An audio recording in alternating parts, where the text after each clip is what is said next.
Tenant turnover is one of the most expensive events in rental property management.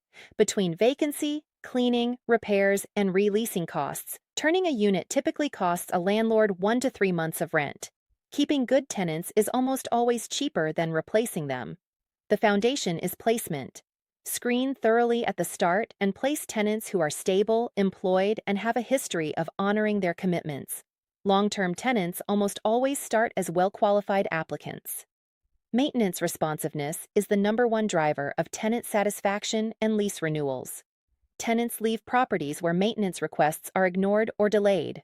Respond promptly, communicate timelines, and follow through. This alone reduces turnover significantly. Communication matters.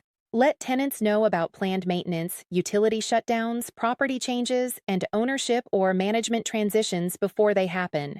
Tenants who feel informed feel respected. Tenants who feel disrespected, leave. Renewal offers. Send renewal offers 60 to 90 days before lease end.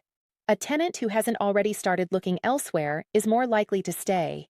Include a reasonable rent adjustment. A modest increase the tenant expects is much less disruptive than a surprise large one. Small gestures build loyalty. A thank you card and gift card at the 1-year mark. A prompt response to a holiday maintenance call. These cost almost nothing and are remembered. The math is simple. A 1-month vacancy costs $2,000 on a $2,000 property. A $100 birthday gift card plus a slightly below-market renewal rate to keep a great tenant costs a fraction of that. TenantScreeningBackgroundCheck.com. It starts with placing the right tenant.